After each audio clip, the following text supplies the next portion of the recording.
thanks for dropping by on our YouTube channel. Go ahead and hit that subscribe button. That said, let's get to it. So what I've done today, and I'll talk through the ingredients in a second, but I will quickly just show you shiitake mushrooms. So these guys were dehydrated shiitake mushrooms, and I've just rehydrated them in hot boiling water is the way to do it if you want to do it quickly. And by quickly, I mean they'll be rehydrated within 30 to 60 minutes roughly. Otherwise, you can soak them overnight in room temperature water and they'll come up to a complete rehydration as well. What I've done here is rehydrated these guys. And typically when you throw water in it, you'll have a little bit of mushroom stock that's left over that doesn't go into the mushroom, but has drawn out some of that mushroom flavor. And that's really good for any sauce. It's got a lot of umami flavor, particularly for vegans. And that's good stuff. So don't throw that stuff away. I've actually kept it. And the reason I want to show you the mushrooms, I wanted to show you where that brown water came from, because maybe it doesn't look so appealing. So what we're going to do today is just a quick sauce. And all I'm going to do is two things, right? I'm going to do oyster sauce. You could also do hoisin sauce. That's very similar to oyster sauce, particularly if you're vegan, because hoisin is just basically plum sauce, whereas oyster sauce is oysters. So what I'm going to do is add a little bit of oyster sauce. And look, it's probably about a tablespoon's worth, but I'm just going to eyeball it and just go in there. And the other thing that's going to go in here that's going to make it slightly creamy is cornstarch. So cornstarch doesn't dilute in water, which means that it's funny, like I'll stir it in now and it's gonna, after some time, the cornstarch will just settle to the bottom of the cup. So just before I add it later onto the stir fry, I'm gonna need to stir it back in. But you can't sort of, first of all, you can't use hot water when you try to do cornstarch. It's just kind of, you just kind of gotta go with the flow with cornstarch. You just kind of gotta stir it in at its pace and kind of mix it all up in there until it's completely dissolved. The more you try to stir it, the more it clumps up, the more it tenses up, and it doesn't want to mix in. So I've just gone in with about a tablespoon's worth of cornstarch. The more cornstarch you put in, the thicker it becomes. So be mindful of that. If you don't want to, and by thick, I mean like, you know, when you talk about like a French sauce or anything where it's got flour in it, it becomes thick like that. So you don't want to put too much of it, but you do want to put enough to give it that creamy texture. So I've put, again, a tablespoon of oyster sauce, about a tablespoon of cornstarch. And I think what was in there was probably about a third cup of reserved mushroom stock. You could just use water. If you wanted to add chicken stock or vegetable stock, you could add that in, but that's plenty of sauce for us right there. That's just going to be used later on. As I cook progressively, I'll just keep adding it. Here are our vegetables and meat that we'll be doing today. I'm just going to flip him over. Actually, I'll do it this way. So I'm going to go through them one by one. We've got tofu, and we'll do that towards the end, just before the chicken. So that's about 1/4 kilo, yeah, I forget how much that is in pounds. And that's chicken. That's just been diced up chicken breast. And then we've got carrots as well, as you can see in the center. We've got cauliflower down the back, so I've just cut them up into little florets, nothing fancy. And then I've got broccoli as well, cut up into florets, and I've kept the stems. I do like broccoli stems. I think they're quite nice in terms of, you know, one, I don't like to throw food away, but when you cook them like you would carrots, they actually come out pretty nicely. So we're gonna blanch all of these guys in the pot of water that's sitting in front of me over here. So there we go. So nice steamy hot water. I'm going to go in with the carrots first because they take the longest, and I'm going to do these one at a time. So I'm going to go in with the carrots first, pull them out, and then so on and so forth in that fashion. Actually, just before I put the carrots in, I did not put the salt in because I wanted to show you guys how much salt I'm going to put in here, and it's a ridiculous amount of salt. So that's at least one to 3 tablespoons, depending on how much water you've got. And the reason for it is because we need the salt to wake up the vegetables. So we're not going to eat any of that water. So that's just going to go straight down the drain, or if you want to use it to water your plants once it's cool, that's great. But we're not going to eat it. So that's why I put a lot of salt in there, because I want to make everything taste more like itself. That's what salt's for, as far as my experience has been. So we're going to bring that up to a boil. And I've got my little colander spoon to be able to pull everything out once I've thrown it in. And we're looking at probably carrots will take the longest to cook. worth, in terms of probably a couple of minutes in there in the boiling water once it comes up to a boil.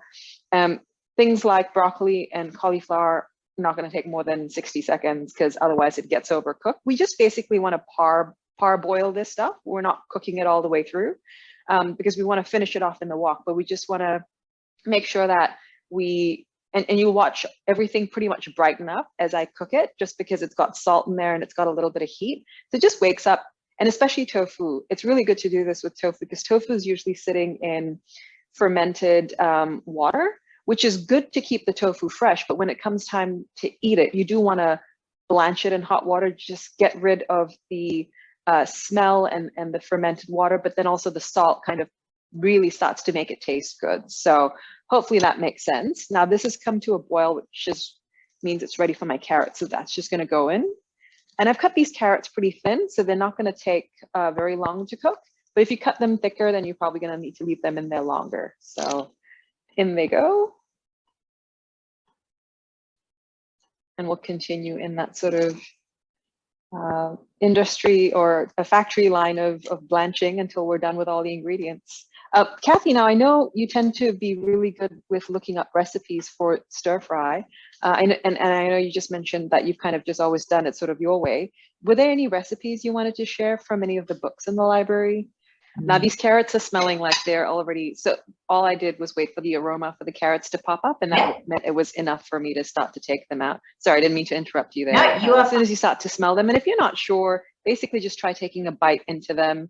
And if they're still slightly hard but soft on the outer side, they're ready. Because they'll spend a bit of time in the wok as well, and that'll completely cook it. But no.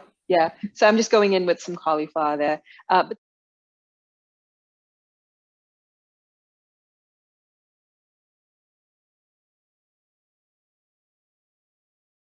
so I didn't keep the cauliflower in there for very long, if you guys were paying attention, because cauliflower becomes mushy very quickly.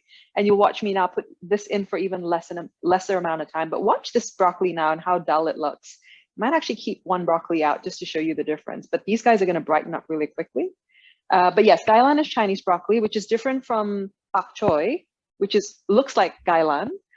So they're all kind of very, very delicious vegetables, and they make for a great stir fry. And I like how they've done it with mushroom and 5 spice. So 5 spice is such a fantastic. It's like the Chinese version of garam masala. It brightens up everything. So you can use it for meat, you can use it for vegetables, and it does a really great job of making things taste good. There's like 5 different spices in it. That's it. I'm already pulling it out. Because stir fries are best had fresh. So even if you didn't want to eat, like if you wanted to cook stir fry every day, right? Like just really quickly, just put it together and cook it. You can pre-blanch everything. It won't last a whole week, probably up to 4 days in the fridge, and that's fine, like the vegetables and the meat as well. And it's ready to go, and then you just kind of toss everything in and you have a freshly cooked meal. So whether it is that you have a party and you want to pre-prepare it and just kind of toss it up at the end, or if you want to do it for the food prep for the week ahead, you can do both. So here, let me quickly show you. This guy is cooked versus not cooked, and it's just so much brighter in terms of like throwing this into a stir fry. It'll still get cooked, but it won't get that sort of color and richness and just kind of it'll taste more like a broccoli as well. Because I say this because I've made this mistake. I'm just going to pop him in to cook him as well. I used to do stir fries without pre-cooking anything, and it's great because the sauce makes it taste good. But what happens is the ingredients kind of don't really come together for that reason. So that's why blanching it becomes so great. But I'm gonna wait for the water to come back up to a boil, because the broccoli stems are actually quite delicate. They're just a bit thicker than the florets, and so I reckon they're ready to go. And I'll throw them in with the carrots when I fry them. So again, that probably was not more than 2 minutes in there, probably more like 90 seconds. But yeah, and that's it. So even they've brightened up. Yeah, so everything just kind of wakes up when you throw it into salty hot water. And we are almost done. I've just wanted to cover up the tofu and bring that water up to a boil. The tofu is ready. It's already good to go in terms of eating it. But I'm trying to get the water heated up for the chicken, because the chicken does need to be blanched at boiling, rolling, boiling hot water. And that's the last thing for us to blanch before we get to the wok. So I'm going to quickly pull these guys out, bring that water up to a heat, and then we can finish up the chicken and get going. That water is coming up to a boil. While it does, I'll quickly show, well, I won't show you everything else yet because I'll bring that tray over in a second, but I will show you. So this is something I'm going to garnish the stir fry with, which is toasted sesame seeds. It's completely optional. Some people are actually allergic to sesame, so certainly don't use it if you are. And you can replace the sesame oil that I'm using today with just vegetable oil if you have an allergy. But otherwise, this will be garnish on top. So once we're done cooking, and typically when it's actually going onto the serving plate rather than while it's still in the pot for wok, is when you'd want to sprinkle some of this on top. It gives a little bit of crunch, gives a little bit of sweetness to the dish. But yeah, the water is coming to a boil. So I'm just going to go in with the chicken. This goes in, and then I'm going to just get a separate bowl to replace it or take it out with, because that's going to be partially cooked. So I'm just going to open that up and just really quickly stir it around. Again, it's going to be raw in the middle still, and cooked on the outside. And that's all I need. I just want to take away that chicken smell. And this is pretty much what's done with most, like if you make a pad thai, if you make any kind of stir fry noodles, unless you're doing it the other way that I mentioned, typically this is how it's done, so that it doesn't have that raw taste going into the dish, which interferes with the flavor. But yes, as you can see, it's not fully cooked. It's almost pink, but just white on the outside. It's definitely still pink on the inside. And it's the last thing that goes in, because I don't want to use this water now because it's got potentially some salmonella in there. And next up, I'll be taking this out and putting the wok here instead. So if you don't have a wok, that's totally fine. You can just use a saute pan, which will be better than a pot. If you don't have a saute pan, then I suppose a pot will do. Hopefully something that's not too deep, certainly not a stock pot. But yes, if you have, these days they sell like Teflon woks and stuff. So if you've got one of those, brilliant. I'll be using a stainless steel wok today. There's so many different types of woks. There's a cast iron wok, stainless steel, carbon steel, and everything else. I like stainless steel for stir fry because it doesn't need a lot of hard, deep fried cooking. So it works brilliantly with stir fry. This is my ginormous wok. There we go. So I'm just going to switch this up actually just really quickly while I walk you through the rest of the ingredients. This guy's just going to sit on the side. Oh. Now I've just got fresh garlic. You're more than welcome to use the stuff in the bottle. And as well ginger. The only difference here is ginger is actually cut into matchstick pieces, which work really well in a stir fry. And you may have seen that kind of slicing done for other types of Chinese cuisine. I will be frying the sesame oil in the ginger first, because it gives the ginger a cooked taste that allows you to actually eat the ginger, but it also flavors the oil with ginger. So it goes both ways. You don't have to do it. You can certainly use minced ginger, but that makes it sort of an extra, like, I want to have a gingery stir fry. That's what makes it very gingery, to do it that way. Garlic's completely optional. I just had 4 cloves sitting on the countertop, so I decided to throw it in. You don't have to put garlic for this recipe. Sometimes, there's a nice clean ginger flavor that you're after. Get rid of the garlic if you want that. Otherwise, it starts to interfere with the taste. But both are aromatic, so it's really up to you. I have a lot of chili here. This is very, very not spicy chili. It's long red chilies. You can go with half or none if you don't like chili or don't want to eat anything spicy, or you can have it on the side to serve with the dish. I'm just going to throw it in because I like the bite it gives, and also cooking it makes it less spicy for this type of chili, which is the long chilies. And then I've got the same ones that you put in. Sorry, are they the same ones that you decorated the massaman curry with? Yes, that's right. Yeah, the long ones. They're not the bird's eye chili. Those are some seriously hot chilies. by my count, and I and I can eat spicy. So this ones are the longer ones that still, I think they call cayenne pepper, which you can get in Coles or Woolies. Still a bit spicy. So not saying that it's completely got no spice kick to it, but certainly much less, very moderate, relatively speaking. So that's them. Water chestnuts. Now these guys have come straight out of a can, so you can certainly get them sliced and ready to use. A can usually has about 100-ish grams in there once you drain all the water out. They're great for stir fry. Like they don't need to be cooked. You can actually eat them. You can even put them in a salad. They're crunchy, and no matter how much you cook them, they stay crunchy, because that's just how water chestnuts are. They've got a nice watery texture. So they brighten up a lot of stir fries. I love using them in almost every stir fry, and I like it that you can just grab them pre-sliced and ready to cook.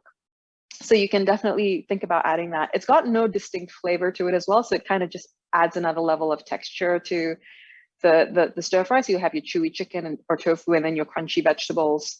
This one adds that sort of really crispiness to it. And then finally, mushrooms. So I've thrown mushrooms in today. I don't usually, because I do like shiitake mushrooms. And I've sliced them up into bite-sized pieces so that they're not the complete mushroom, although you can certainly keep them that way. I just like to have everything in bite-sized form. And then we've got this guy here, which is the sesame oil I'm going to be cooking with, which is, you can substitute that with vegetable oil. Don't do peanut oil because peanut oil has a very high smoking point and you'll burn everything in the wok for that reason. Or you can use peanut oil, but try not to let the wok or pot get too hot. Sesame oil is good like that. It's hot, but not, the smoking point's not too high.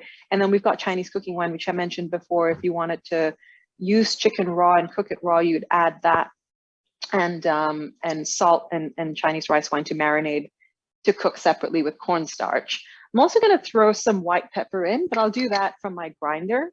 I like white pepper because it's just got that Asian taste. I wouldn't put black pepper if you don't have white pepper, just omit it. But yeah, that leaves us with getting ready to cook. Quickly show you that stock that I made. Can you see that white line at the bottom? That's the cornstarch having just kind of sat back down. So just slowly stirring it, very, very slowly stirring it will start to mix it back up, but that's what it does. It just doesn't dilute into the water. It doesn't know how to do that. And so that it goes from dark brown to creamy brown again. So I'm gonna have that ready to go in periodically as I'm cooking. There we go. I'm gonna go in with about a tablespoon worth of oil. I'm going around the corners so that it starts to drip towards the center. You can see that it's already very hot, which is fantastic. That's how I want it. It's going to drop it a little bit so my house doesn't entirely smoke up. I'm going to go in with the ginger first, as I mentioned. So that goes in and you can hear it to start to sizzle and fry. That's what we want. We want that little brown sizzly taste. Might go in with just a smidge more oil. Yep, perfect. And I'm not going to leave that for very long, otherwise it'll burn. I'm going to go in with the chilies next, because I like chilies in the oil as well. It gives that flavor.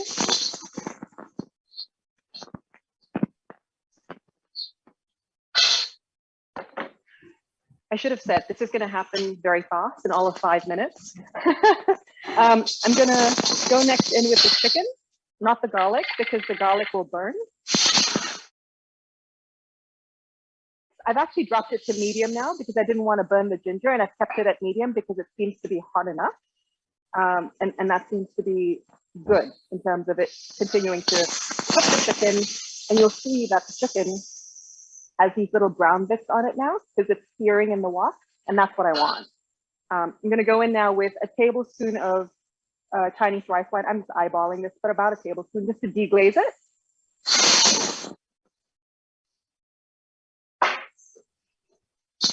So you saw that I used sesame oil and still got some of that charring on the chicken.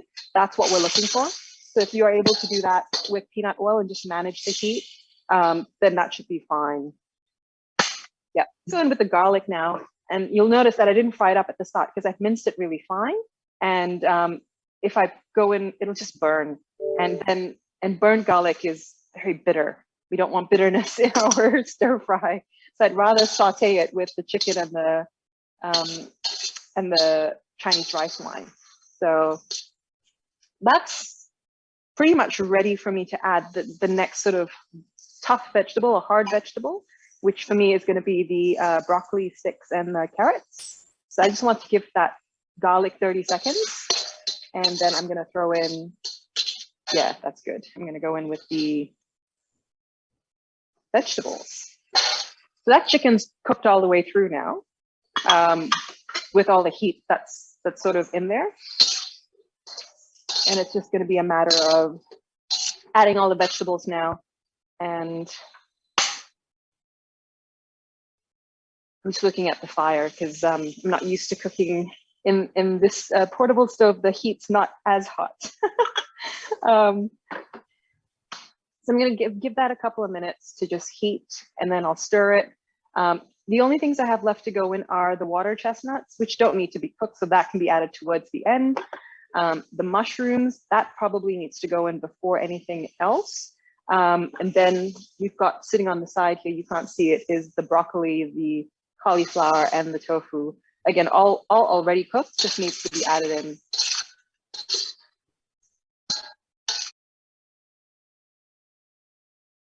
Go in next with the mushrooms, as I said, just to kind of get those tossed in there. At this point, because everything's already cooked, you wouldn't need to bring the heat back up to high. You keep it at medium, so long as it's not burning the vegetables. So if it's starting to burn, what I typically do is drop it back down to low. And then once it's kind of calmed down, I'll bring it back up to whatever heat I want it to be at.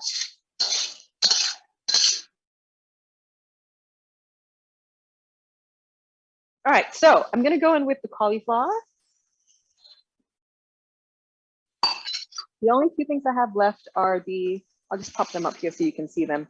The broccoli, the tofu, and the water chestnuts. So I'm just going in with white pepper now. And you're like, Rosh, if it's chili and you can barely breathe, why are you adding white pepper? Because white pepper is not spicy, it's more about the flavor. That's why I said not to add black pepper if you don't have white pepper. So just an option there. So that's the last of the vegetables going in there. So I'm just gonna mix that in and add a little bit more sauce. I'm sort of not maybe gonna use all of this because I think it doesn't need it. I might save the sauce, and you can save the sauce for, again, you can make the sauce in advance as well and save it for the week ahead, right? So that's always an option. All right, we're almost done. And that was the water chestnut going in. I'll give it a quick taste. Typically, because of the oyster sauce and the salt that I've cooked the vegetables in, I won't need to season it, typically. Sometimes you just need to double check to make sure. So I'll give that a taste to make sure it's got enough flavor in there.